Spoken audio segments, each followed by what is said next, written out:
It's a great pleasure, personal pleasure to invite Cristiana Callieri here. Ma mi sbaglio il nome di Cristiana.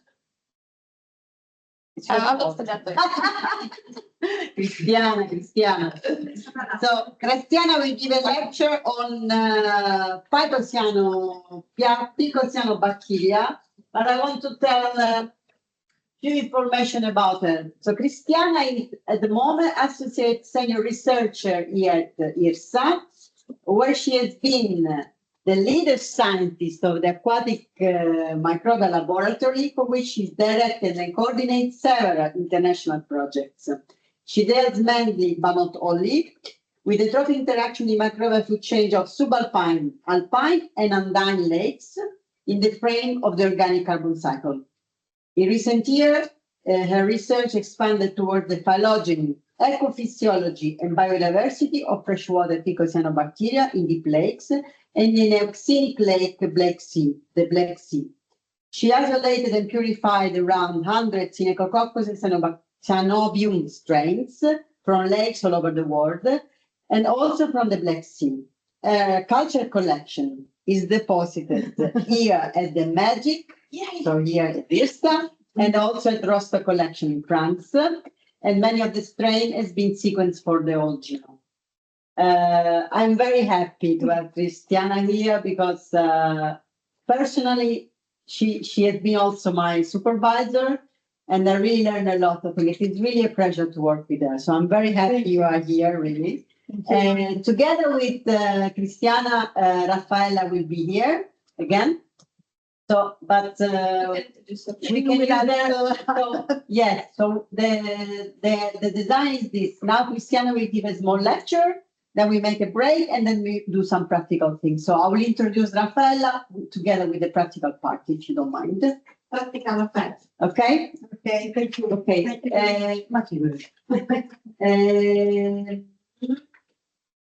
Laura. Sì. La mia presentazione. Yes. Yeah, it's on the best. So there is a folder. Inside you. Okay. Questo è. And our Serena studied here with Cristiano, no? It's a Yes. Roberto, And But we don't think how long ago. We don't think how long ago. No. few years ago. Oddio, come si? Non preoccupare, casomai dal... Sì, è meglio. Allora, aspetta, This is very fun. This is the nicest part of being here, to move the camera. So share the presentation.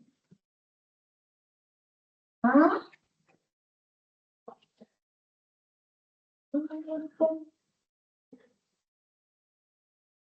Okay.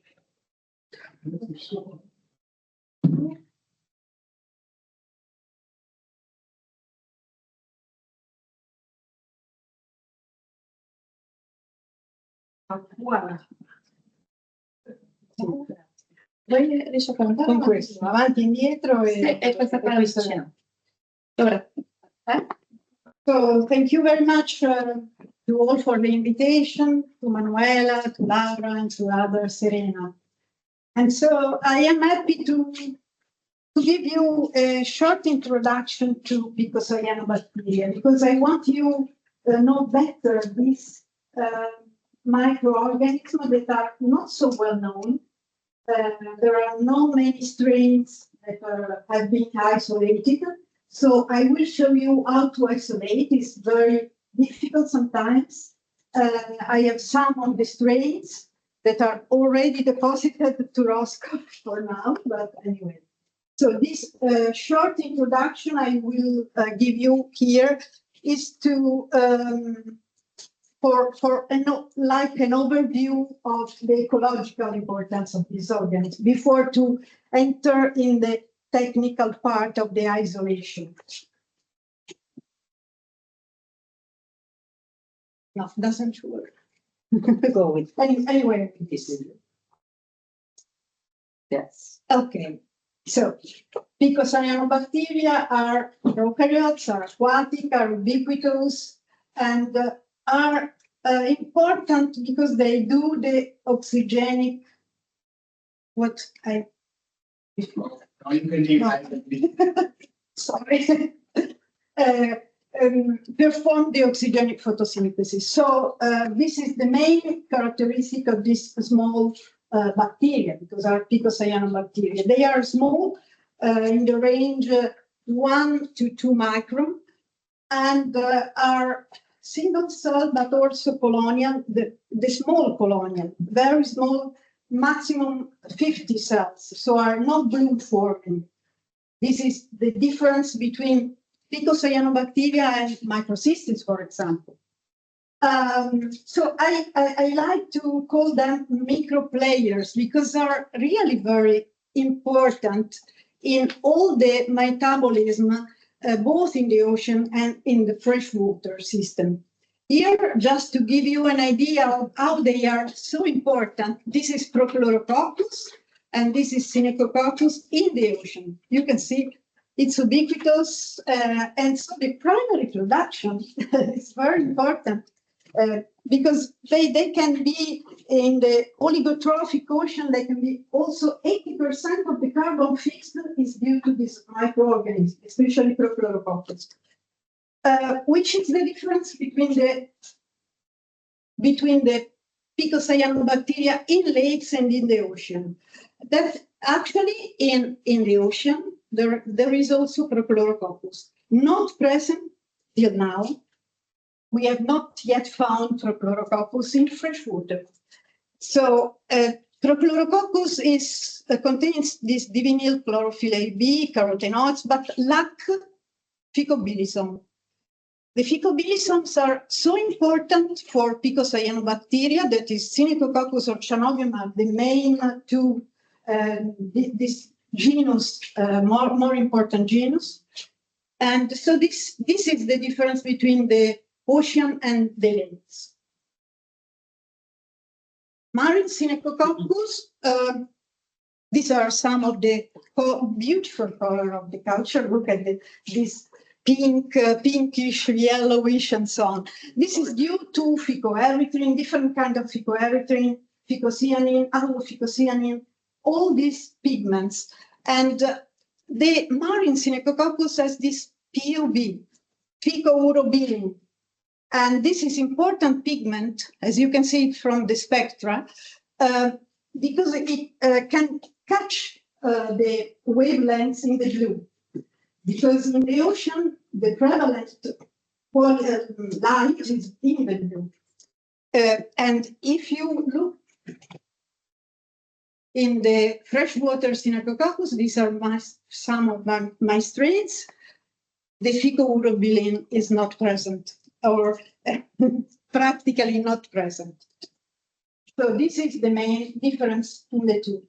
And I told you that it's important to consider the phycobilisome, that is this structure with the antenna that capture light, because they can adapt to different light quality.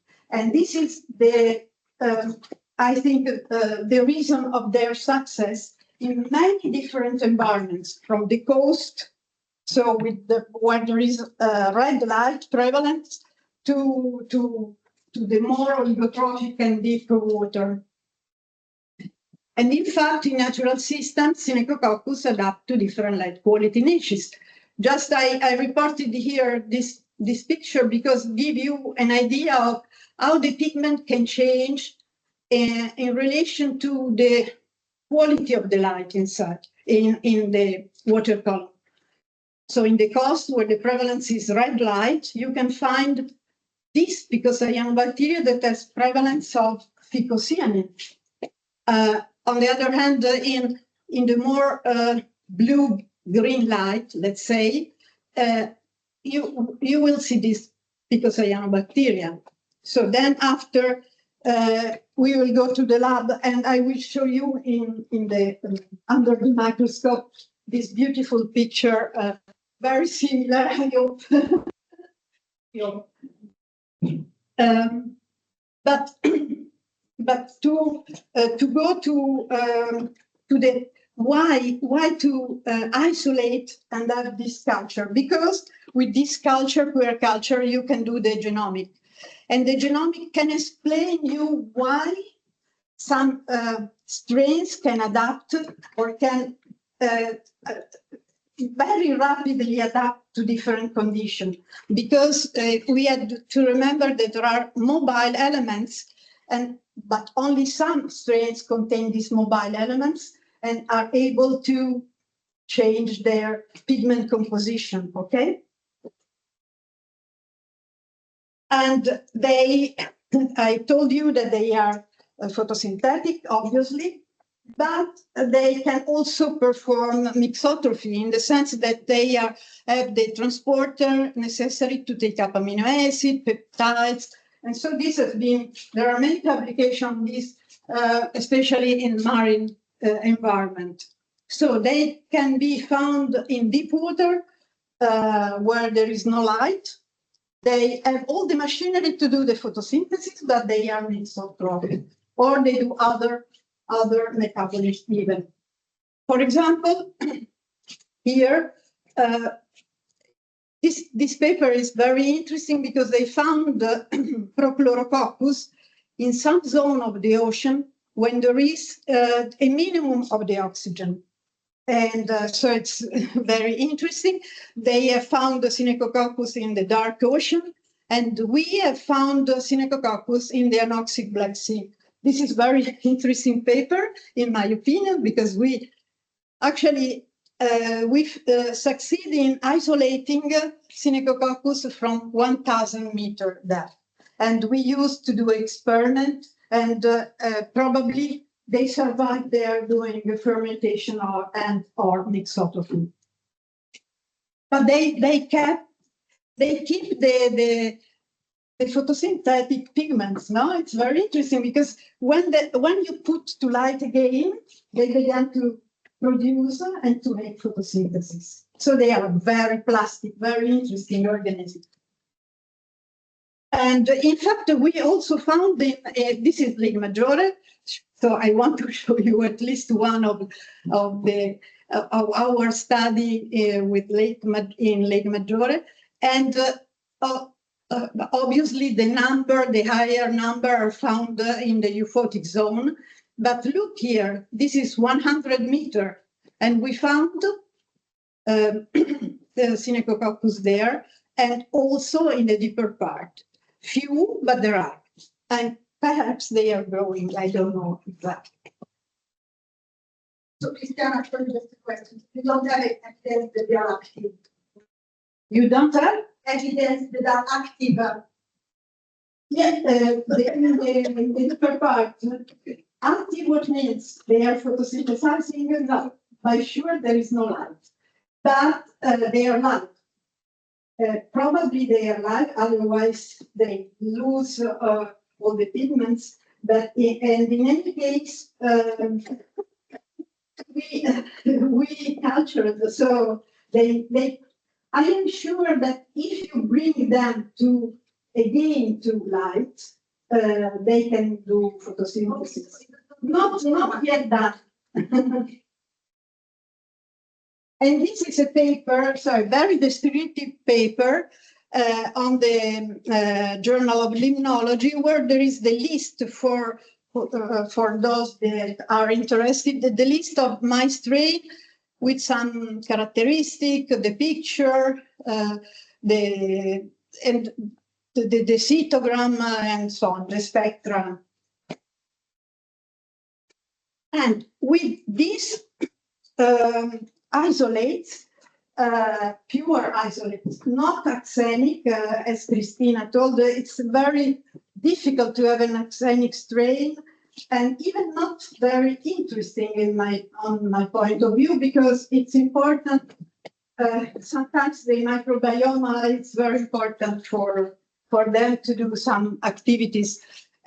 You can construct a phylogenetic tree because you can sequence and have the phylogenetic tree that gives you an idea of the evolution and or the vicinity of some strains that are more British, realine, and freshwater with the more specifically marine strain. So this is the first part. And now to the more practical. I just prepare some slides, but then we go up in the laboratory and will be all more clear and you can ask me and so on.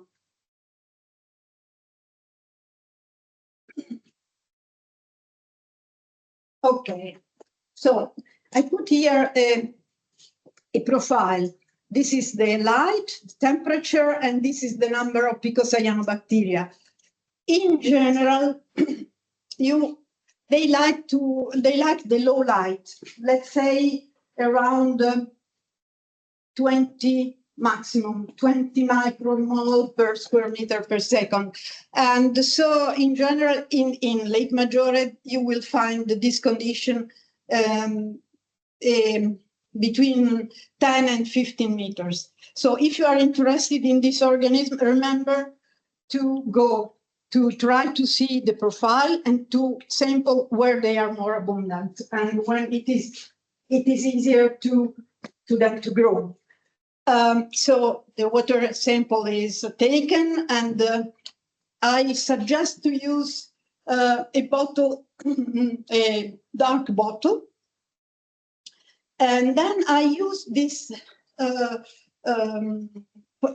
syringe and this polycarbonate millipore. It's, I think, millipore, this apparatus with the membrane polycarbonate 0.2. And then I filter and I put the filter in these vials. So the filters with the Picocyanobacteria and other organisms, other small algae, eukaryotes even, are retained on the filter, and you put in this very small Eppendorf. So it's important when you isolate the this organism to use a small volume.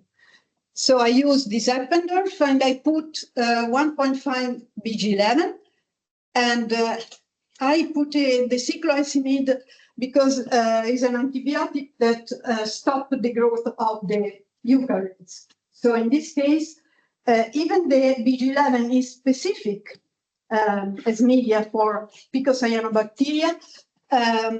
With the cycloheximide, you stop the growth of the other organism. And you incubate at 20 degrees and very low light, 10 micromole. I use these 10 micromole. The filters. So why to use these filters that are polycarbonate? Because the other, look, this is glass fiber filters. You can imagine you cannot use, because if you look at the high magnification, this is our SEM enlargement, some imaging picture. This is the ceramic inorganic, very interesting for doing, for example, analysis for the organic carbon. And this is the cellulose that is used sometimes to measure primary production of this organism, but I suggest to use polycarbonate membrane. The culture media, I can give you all these presentations, so don't worry, it's easier. I just wrote some media, both basal, for example, or zeta media for cyanobacteria are used, but I prefer BG11 media. So it's very easy because you can prepare the stock solution and put together, or even to buy now, you can buy BG11 and dilute and prepare. What is important is to control after the sterilization the pH, because it changes. And remember that these organisms like to be around neutrality or a bit alkaline, but 7.58, not more, not less. The second step, okay, then you have this small Eppendorf with your let's hope, organism on.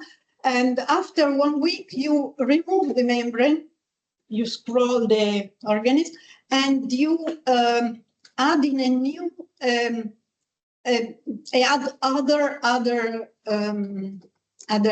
BG11, other media. So you remove the membrane and add BG11, and keep in the thermostat for 1 month, let's say.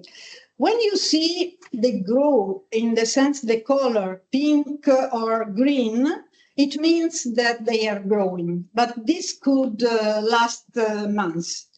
And then you pass in another vials. In general, I use the scintillation vials. That is a very good glass of 6 milliliter, and this is very good. Even with the cap, it's not important.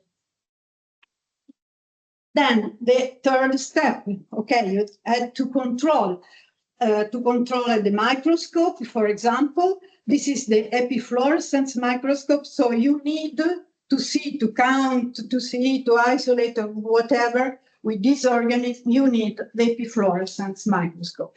This is very important. Otherwise, it's not possible to see this organism. And so you prepare, Raffaella prepared this apparatus, and you will see how it is very easy. Probably you already know how to prepare this, but in any case, and to prepare the slides. And then we have prepared 2 microscopes, just to show you how it can change. The old one, my favorite microscope, and the new one that you use. And obviously, as a conservative, I prefer the old one, and I will show you how it is better, the old. Now, all depends from the filter set, you see? So it's very, very important to have the right filters to see the organism. You can see in autofluorescence, and the best, I recommend CY3. This is very, very good, you will see, because you can see the Synechococcus with phycoerythrin and with phycocyanin together in the same images, in the same image. DAPI, you know, for bacteria, and cybergreen also for bacteria. Cybergreen is very good. You can see in green, also in blue, sorry. So I suggest you this. This is splendid. I like so much the image with this filter. But now, if you don't have a flow cytometer, it's a problem, because this is really very beautiful, because when you have to check if they are growing or not, you need a very small volume. So the only way is to use a flow cytometer. And I show this, but I know that all of you knows how it works, flow cytometer. In any case, we have this fluorescence and the side and the forward scatter. But the best images, in my opinion, is looking at the cytogram from the FL2, that is the phycoerythrin and the chlorophyll. So with this, without scatter, with this you can have a good representation of the P, phycoerythrin, of PG, and of eukaryotes that are more or less here, because it actually has not phycoerythrin, but more chlorophyll. And these are something like a small cell or something not good.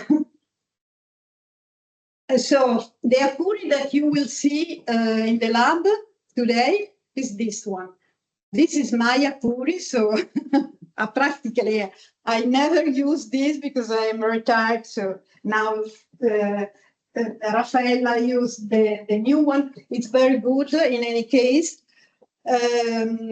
but actually are similar in the sense that the laser 488, it's 50 milliwatt, and the other was 20, so less strong. And the red here really was bad, but we got good results also with this Curie, the Lambecton, and Dickinson. So you will see. And the fluorescents are obviously some for phycoerythrin, chlorophyll, and allophycocyanin. You will see after. This is just to show the fingerprints of, for example, these are culture. So in this case, we had an experiment with the phycoerythrin, phycocyanin, and the predator. The predator, we wanted to see if the predator preferred one kind of cell or the other. And this is without the predator, that are these cells. And here you have the phycocyanin and the phycoerythrin. So they appear very well, and so it's very easy to see. And these are cytogram for the natural sample, Lago Maggiore, surface, for example, 10 meters, 20, 100, 200, 350. Look, the difference between counting and the epifluorescence or counting and flow cytometer is that actually for the very diluted sample is easier, and so the results are better. And look at this part are can be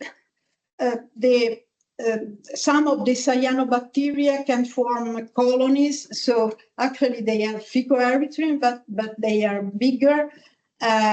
So they can be microcolonies, filamentous algae, or like something like this. These are eukaryotes and a few phycocyanin. So it's very interesting results. The purification. So this is a problem. Actually, a problem. I suggest cell sorting. If you want to have a monoclonal, a truly monoclonal culture, so you need to know that it comes from one cell. The only way is the cell sorting. So I went in Switzerland to Zurich, where there are experts, and there is a technician very, very good. So actually you can select, you can put in the wells one cell, and to be sure that what grows from one cell. The dilution to extinction, okay, it works. I never did, but it works sometimes. But I prefer this one. And in fact, now you sort the cell, and then you are sure that are these cells that you can sort the PC, the PA, and so on. And then when you have sorted on this plate 96 wells, you had to wait a lot, because when the hope is almost very low, you see a color and you say, oh, they are growing. But it's very, very rare and difficult. And this is just to show you some of the environment from which I isolated my strain. What I like very much are some lakes in Mexico.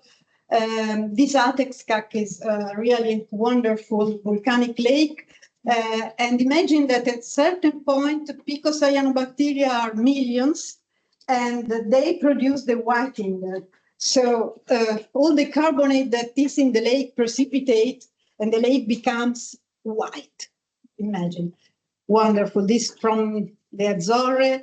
This is Nahuel Huapi. It's a very large, super oligotrophic lake in Argentina. I have one strain from here. So some of the lakes. So with this, I finished. and so we can go Yeah. out.